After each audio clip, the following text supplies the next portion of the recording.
Hello दोस्तों, आज हम लोग पढ़ेंगे प्रायद्वीप की नदियाँ, या तो इसको बोलते हैं दक्षिण भारत की नदियाँ। ठीक है। दक्षिण भारत की नदियाँ कहने का मतलब कि ये वाला एरिया जो है, ये देखिए कर्क रेखा ये गुजरी हुई है यहाँ से यहाँ तक। और कर्क रेखा के एक मिनट कर्क रेखा के उत्तर और कर्क रेखा के दक्षिण, मतलब कि ये यहाँ पे कुछ पर्वत श्रेणियाँ हैं और इन पर्वत श्रेणियों के उत्तर में जो है, इधर की जो नदियाँ हैं सब उत्तर भारत की नदियाँ और नीचे वाली नदियाँ सब दक्षिण भारत की नदियाँ कहलाती हैं। ठीक है। अब देखिए, उत्तर भारत में हम लोग 3 नदी तंत्रों को पढ़ा था। एक था सिंधु नदी तंत्र जो कि ये रहा, और दूसरा है गंगा नदी तंत्र। ठीक है, ये रहा गंगा नदी। और तीसरा था ब्रह्मपुत्र नदी तंत्र। ये देखिए 3 नदी तंत्र, जिसमें से हम लोग पढ़ लिए थे कि सिंध नदी कहाँ से निकलती है, उसकी सहायक नदियाँ कौन कौन सी हैं। ठीक है, और कहाँ से होके जाती है, ये रही। और भारत में कितना दूर है, उसके बाद पाकिस्तान में इसका एरिया कितना पड़ता है, चीन में कहाँ पड़ता है, उद्गम स्थल कहाँ है और कहाँ पे जाके ये गिरती है। उसके बाद गंगा नदी का पढ़े थे हम लोग कि गंगा नदी का उद्गम स्थल कहाँ है। गंगोत्री से लेके यहाँ से ये गुजरती हुई और बंगाल की खाड़ी में, पश्चिम बंगाल होते हुए बंगाल की खाड़ी में गिर जाती है। और इसकी कौन कौन सी सहायक नदियाँ हैं। ठीक है, सबसे बड़ी नदी यमुना है इसकी सहायक नदियों में। अब देखिए, तीसरा नदी तंत्र हम लोग पढ़े थे ब्रह्मपुत्र नदी तंत्र, जिसको चीन में बोलते हैं सांगपो, सांगपो नदी। अब सांगपो नदी कहाँ से निकलती है, ये भी मानसरोवर झील के नज़दीक से निकल के ज़्यादातर हिस्सा इसका चीन में पड़ता है। उसके बाद अपने अरुणाचल प्रदेश से इंटर करके ये अरुणाचल प्रदेश असम होते हुए यहाँ गहरे गार्ज का निर्माण करते हुए ये गंगा में आके मिल जाती है। ठीक है, और फिर उसके बाद आगे ये यहाँ पे डेल्टा का निर्माण करती है। तो ये रही उत्तर भारत की नदियाँ। उत्तर भारत के नदी तंत्र मेन 3 नदी तंत्र हैं, बाकी इन्हीं की सब सहायक नदियाँ हैं। उसके बाद है, अब आज हम लोग पढ़ेंगे दक्षिण भारत की नदियाँ। यहाँ से इसको लेके इसके नीचे वाला हिस्सा दक्षिण भारत का नदी तंत्र कहलाएगा। दक्षिण भारत में दोस्तों 4-5 हैं जो कि मेन नदियाँ हैं, जैसे गोदावरी, कृष्णा, कावेरी, महानदी, नर्मदा, ताप्ती। ठीक है, एक मिनट इसको मिटा दिया जाए।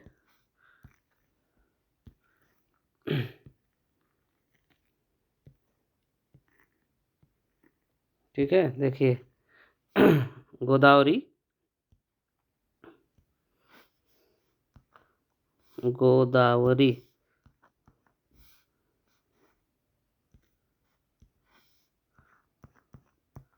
गोदावरी, कृष्णा, कृष्णा, कावेरी और महानदी, महानदी और नर्मदा, ताप्ती।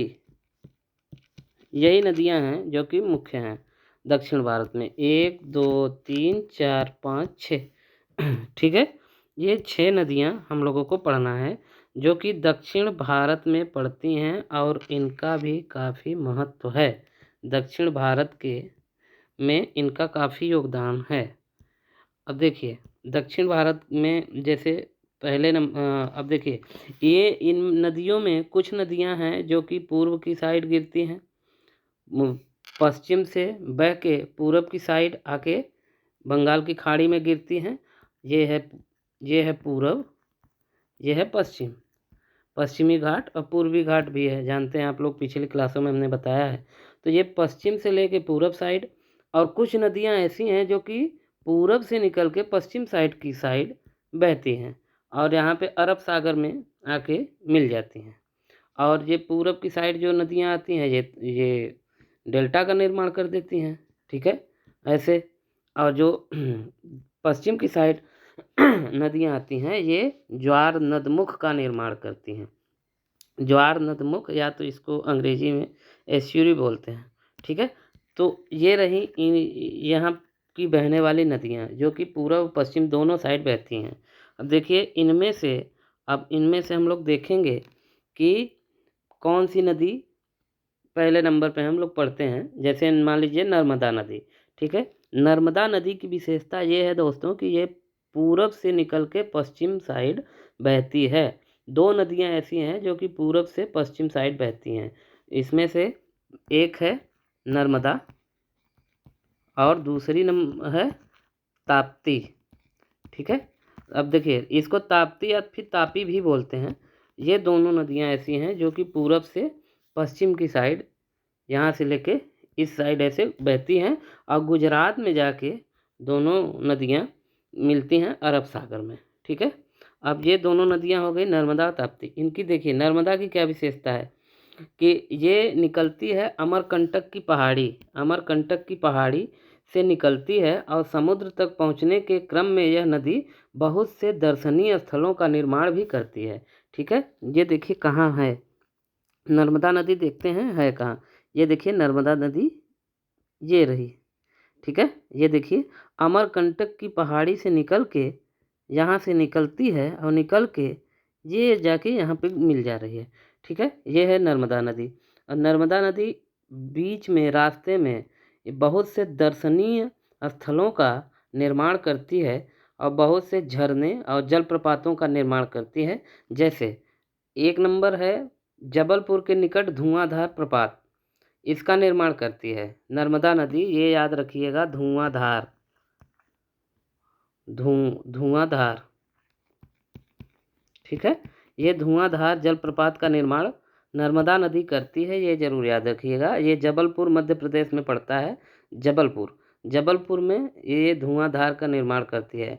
अब देखिए नर्मदा द्रोणी जो है, मतलब नर्मदा का जो फैलाव है, प्रवाह है, वो दो राज्यों में है। एक तो है मध्य प्रदेश एमपी और दूसरा है महाराष्ट्र। मध्य प्रदेश और महाराष्ट्र, इन दो राज्यों में नर्मदा नदी का प्रवाह क्षेत्र है। और उसके बाद आते हैं ताप्ती नदी या फिर तापी नदी, ताप्ती, ठीक है। ये ताप्ती नदी जो है, ये इसकी भी यही विशेषता है कि ये भी पूर्व से पश्चिम की साइड बहती है। देखिए ये रही ताप्ती नदी, ये जा रही है ये, ठीक है। ये है ताप्ती नदी। ये भी पूरब से निकल के पश्चिम अरब सागर में जाके मिल जाती है। तो अब देखिए इसका क्या है विशेषता। इसका उद्गम जो है, मतलब ये कहाँ से निकल रही है, ये मध्य प्रदेश के बैतूल जिला में सतपुड़ा की श्रृंखलाओं में है इसका उद्गम। यहाँ पे बैतूल जिला है, मध्य प्रदेश का बैतूल जिला, और बैतूल जिला में सतपुड़ा की श्रृंखला जो है उसी से ये निकलती है। नर्मदा के समानांतर बहती है। ये देखिए ऊपर नर्मदा जा रही है और नीचे ताप्ती जा रही है। तो नर्मदा और ताप्ती दोनों समानांतर नदियाँ हैं। अब देखिए इसकी द्रोणी कहाँ है। द्रोणी का मतलब इसका जो जल प्रवाह है ये कहाँ कौन कौन से राज्यों में है। ये देखिए एक है मध्य प्रदेश एमपी, दूसरा है गुजरात और तीसरा है महाराष्ट्र। तो तीन राज्यों में इसका द्रोणी है, इसके जल का प्रवाह है मध्य प्रदेश, गुजरात और महाराष्ट्र। ये हो गया कौन सा, ताप्ती नदी। पहले नंबर पे नर्मदा पढ़ लिए हम लोग, दूसरे पे ताप्ती, ठीक है। अब देखिए तीसरे नंबर पे जो नदी आती है ये है गोदावरी। इसको दक्षिण की गंगा भी बुलाते हैं। ये उपनाम बहुत इंपॉर्टेंट है दोस्तों। दक्षिण की गंगा, दक्षिण गंगा या दक्षिणी गंगा भी बोलते हैं, ठीक है। तो ये है गोदावरी नदी और ये दक्षिण भारत की, मतलब प्रायद्वीपीय भारत की सबसे बड़ी नदियों में एक है। सबसे बड़ी नदी ही मान लीजिए ये कि सबसे बड़ी नदी है ये गोदावरी नदी। ये दक्षिण भारत की सबसे बड़ी नदी यही है। अब देखिए इसका उद्गम कहाँ है। इसका उद्गम महाराष्ट्र के नासिक जिले में होता है। देखिए ये रही गोदावरी, यहाँ से निकल रही है। महाराष्ट्र के नासिक जिला से निकल के ये बहते हुए यहाँ पे देख रहे हैं ये गई, ठीक है। तो ये दक्षिण भारत की सबसे लंबी नदी है गोदावरी नदी। अब नासिक जिला से निकलती है। इसकी कुल लंबाई जो है, लंबाई 1500 किलोमीटर है। इसकी कुल लंबाई 1500 किलोमीटर। और इसका प्रायद्वीपीय नदियों में इसका अपवाह तंत्र सबसे बड़ा है। ये तो पहले ही बता दिए कि इसका अपवाह तंत्र मतलब कि इसके जल का जो फैलाव है, ये अपवाह तंत्र उसी को बोलते हैं कि पानी कहाँ कितना दूर में इसका फैल रहा हुआ है। तो इसका अपवाह तंत्र दक्षिण भारत में सबसे बड़े पैमाने पे सबसे बड़ा है ही। ठीक है। और प्रायद्वीपीय नदियों में इसका अपवाह तंत्र सबसे बड़ा है। और द्रोणी इसका कहाँ कहाँ है, मतलब कि इसके पानी पानी कहाँ कहाँ से आता है, कहाँ जाता है, इसका द्रोणी कहाँ है, किस कौन कौन से राज्यों में इसके पानी का फैलाव है। यह है महाराष्ट्र, याद रखिएगा और नोट्स में लिख लीजिएगा। महाराष्ट्र, मध्य प्रदेश, एमपी लिख सकते हैं, मध्य प्रदेश, उड़ीसा, उड़ीसा, और उसके बाद आंध्र प्रदेश, आंध्र प्रदेश। ठीक है। 1 2 3 4 4 राज्यों में है। ठीक है। 4 राज्यों में इसका अपवाद द्रोणी है। किसका? गोदावरी नदी का। ये सबसे बड़ी है भी तो। दक्षिण भारत की नदियों में सबसे बड़ी नदी गोदावरी नदी है। ठीक है। और सहायक नदियाँ इसकी कौन कौन सी हैं? सहायक नदियाँ भी तो होती हैं ना सभी नदियों की। तो ये दक्षिण भारत की सबसे बड़ी नदी है सहायक। देखिए सहायक नदियों में पूर्णा, वर्धा, नोट्स में लिख लीजिएगा, पूर्णा, वर्धा, प्रहिंता, प्रहिंता और मांजरा, वेनगंगा, पेनगंगा, वेन गंगा और पेनगंगा। ठीक है। इतनी नदियां हैं जिसमें से जो आखिरी की 3 नदियां हैं, मांजरी, वेनगंगा, पेनगंगा, ये काफ़ी बड़ी नदियां हैं। ये सबसे ज़्यादा इसको गोदावरी नदी को जल देती हैं। ठीक है। सबसे ज़्यादा पानी यही नदियां देती हैं। ठीक है। वेनगंगा, पेनगंगा और मांजरा। उसके बाद देखिए इसका उपनाम जो है, उपनाम भी तो है ना इस नदी का उपनाम। उपनाम है दक्षिण गंगा, क्योंकि ये आकार और विस्तार, ये इसका जो है, ये जो गंगा नदी है अपने भारत की सबसे पवित्र नदी जिसको माना जाता है गंगा नदी, इसी नदी के आकार और विस्तार के लगभग बराबर है। इस वजह से इसको दक्षिण गंगा बोलते हैं। ये पहले ही हमने बता दिया है आपको कि गोदावरी नदी को दक्षिण गंगा नाम से जाना जाता है। ठीक है। अब देखिए उसके बाद ये नदी तो हो गई। अब अगला नदी है महानदी। गोदावरी नदी देख लिए। अब देखिए महानदी कहाँ है। महानदी। ठीक है। देखिए महानदी जो है ये भी दक्षिण भारत की काफ़ी महत्वपूर्ण नदी है। महानदी देखिए, महानदी का उद्गम ये छत्तीसगढ़ की उच्च भूमि से इसका उद्गम होता है। छत्तीसगढ़। ठीक है। छत्तीसगढ़ के उच्च भूमि से इसका उद्गम होता है। ये देखिए ये रही। ठीक है। तो महानदी का उद्गम छत्तीसगढ़ के उच्च भूमि से ये लगभग इधर से होता है और यह उड़ीसा से बहते हुए बंगाल की खाड़ी में गिर जाती है। उड़ीसा राज्य यहाँ पे है लगभग। अब यहाँ से बंगाल की खाड़ी, यही वाला एरिया है, तो बंगाल की खाड़ी में ये गिर जाती है। इसकी लंबाई जो है, इसकी लंबाई 860 किलोमीटर है महानदी। ठीक है। महानदी की बात हो रही है। और अपवाह द्रोणी जो है इसका महाराष्ट्र, छत्तीसगढ़, झारखंड, उड़ीसा, 4 राज्यों में है। 4 राज्यों में महाराष्ट्र, ठीक है। छत्तीसगढ़, छत्तीसगढ़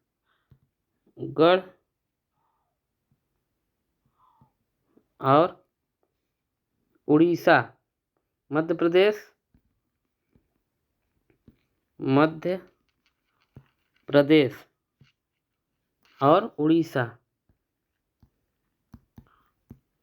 उड़ीसा, इन 4 राज्यों में इसका अपवाह द्रोणी है। कौन कौन से? महाराष्ट्र, छत्तीसगढ़, झारखंड, उड़ीसा। ठीक है, यह है महानदी की बात हो गई। अब देखिए ये 4 नदियां जो हैं ये काफ़ी इम्पोर्टेंट है। उसके बाद एक नदी इधर है कृष्णा नदी। ठीक है, कृष्णा नदी। और कृष्णा नदी का अब देखते हैं कि कृष्णा नदी का उद्गम कहाँ से। महाराष्ट्र के पश्चिमी घाट में महाबलेश्वर के निकट एक स्रोत से निकलकर कृष्णा लगभग 1400 किलोमीटर बहकर बंगाल की खाड़ी में गिर जाती है। 1400 किलोमीटर कृष्णा की है लंबाई। देखिए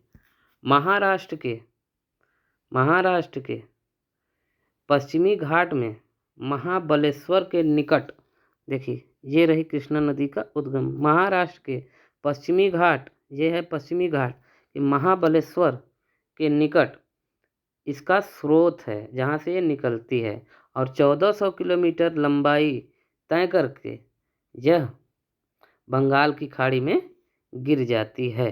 यहाँ पे यह है बंगाल की खाड़ी, देख ही रहे हैं आप लोग, बंगाल की खाड़ी में ये गिर जाती है। अब देखिए इसकी जो सहायक नदियाँ हैं, इसकी कृष्णा नदी काफ़ी इम्पोर्टेंट नदी है क्योंकि ये नदी काफ़ी राज्यों को, दक्षिण भारत के राज्यों को जल प्रवाहित करती है। इससे काफ़ी राज्यों को जल की सुविधा हो जाती है, पानी मिल जाता है। इसलिए ये नदी काफ़ी महत्वपूर्ण नदियों में से एक है कृष्णा नदी। ठीक है, दक्षिण भारत की नदियों में। अब देखिए इसकी लंबाई कितनी है? 1400 किलोमीटर। ये हम लोग देख ही लिए कृष्णा नदी। ठीक है, देखिए इसकी जो सहायक नदियां हैं, तुंगभद्रा, कोयना, घाटप्रभा, मूसी, भीमा। ठीक है, तुंगभद्रा,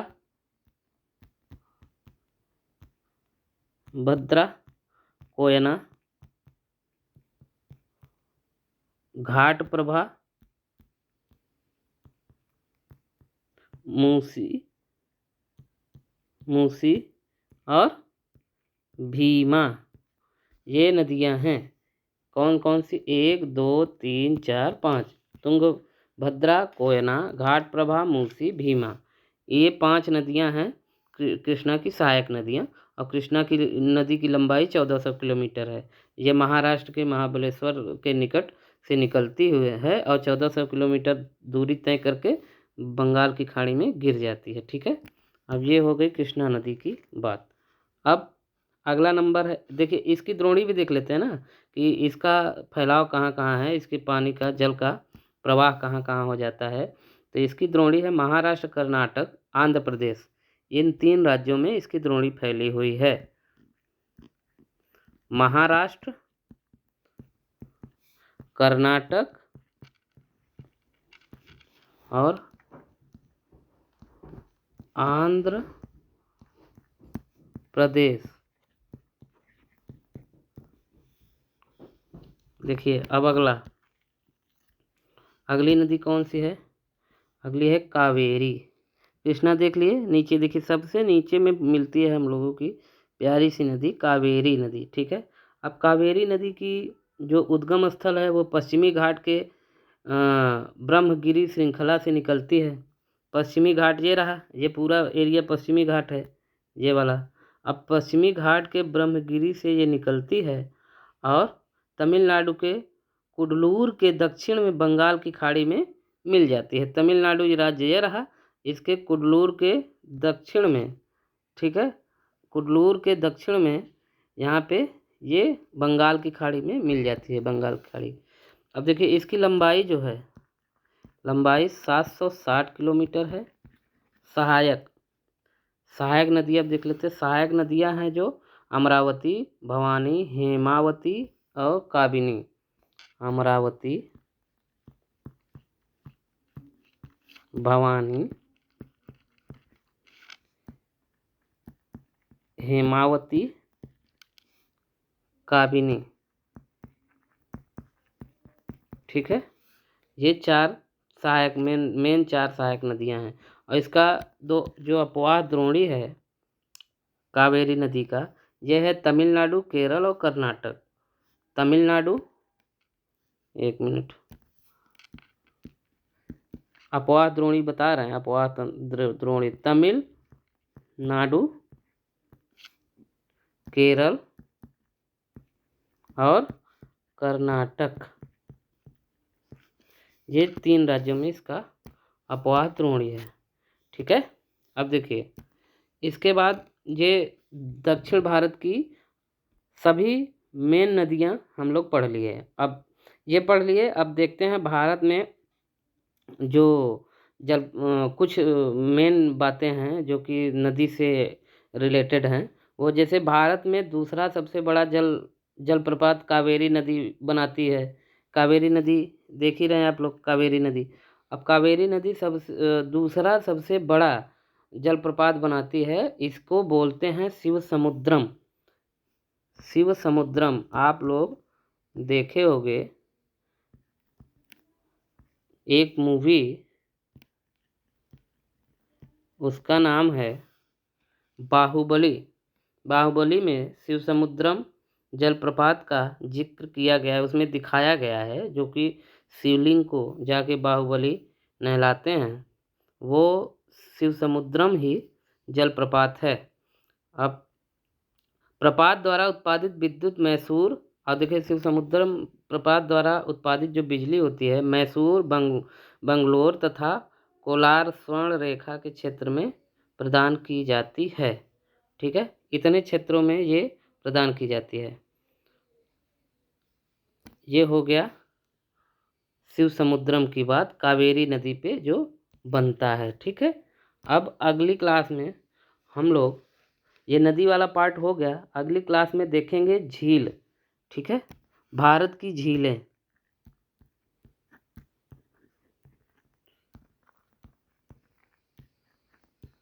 भारत की झीलें नेक्स्ट क्लास में देखेंगे। भारत की झीलें कौन कौन सी मेन झीलें हैं देख लीजिए। चिल्का झील, लोकटक झील, और यहाँ पे जम्मू कश्मीर में वुलर झील, और यहाँ सांभर झील। ठीक है, तो ये सब झीलें हम जो मेन झीलें हैं भारत की, वो अगली क्लासों में मैं आपको बताऊंगा। ठीक है, धन्यवाद।